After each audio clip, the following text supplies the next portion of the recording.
दो भाइयों को जिंदा तेजाब से नहलाकर मार दिया जाता है।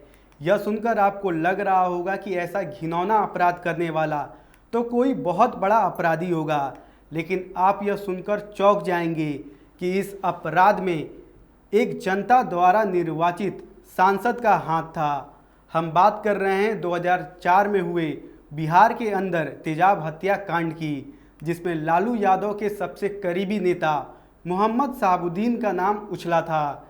दो सगे भाइयों को तेजाब से नहलाकर मार दिया जाता है और तीसरा भाई जो इस हत्याकांड का गवाह होता है उसे भी कुछ साल बाद मौत के घाट उतार दिया गया।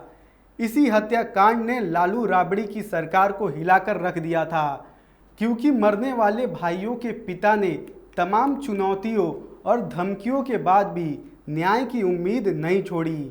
पर ऐसा क्या हो गया था कि दो भाइयों को तेजाब से नहलाकर मार दिया गया, और कैसे एक पिता के संघर्ष के सामने बिहार का जंगल राज भी झुक गया? चलिए जानते हैं।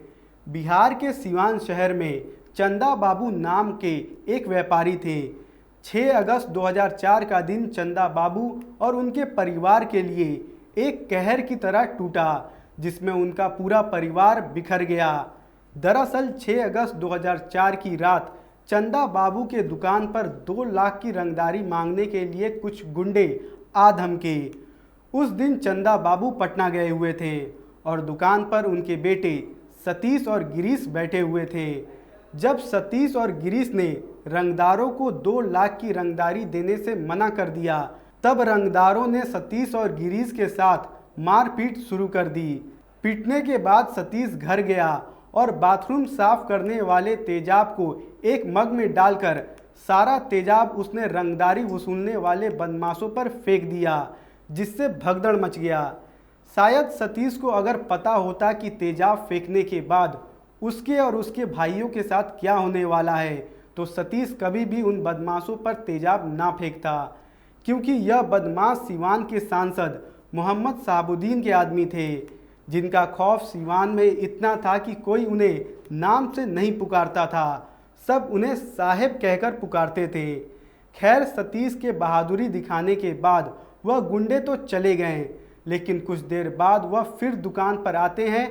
चंदा बाबू के 3 बेटे सतीश, गिरीश और राजीव को अगवा कर मोहम्मद शहाबुद्दीन के गांव प्रतापपुर ले जाते हैं और गांव में ही सतीश और गिरीश को तेजाब से नहलाया जाता है, और वह भी तब तक जब तक वह मर नहीं गए।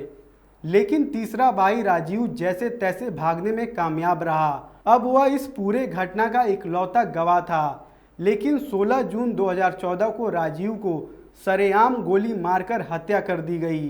राजीव अपने भाइयों की हत्या का इकलौता चश्मदीद गवाह था। 2004 तेजाब हत्याकांड के नाम से मशहूर सनसनीखेज हत्याकांड में शहाबुद्दीन के खिलाफ आईपीसी की धारा 302 के तहत मामला दर्ज कर लिया गया, लेकिन गिरफ्तारी नहीं हुई। मगर वर्ष 2005 में बिहार का निज़ाम बदलता है, नीतीश कुमार की सरकार आती है और शहाबुद्दीन पर शिकंजा कसा जाता है। उसी साल शहाबुद्दीन को दिल्ली से गिरफ्तार किया जाता है, और यह सब मुमकिन हो पाया सतीश और गिरीश के पिता के वजह से, जिन्होंने तब मोहम्मद शहाबुद्दीन के खिलाफ कानूनी लड़ाई लड़ी, जब कोई पार्टी भी शहाबुद्दीन के खिलाफ बोलने से डरती थी। तो यह थी सिवान के सबसे चर्चित हत्याकांड की कहानी। आप इस हत्याकांड के बारे में क्या सोचते हैं, हमें कमेंट बॉक्स में ज़रूर बताएं, और ऐसी ही कहानियों के लिए देखते रहिए FM न्यूज़।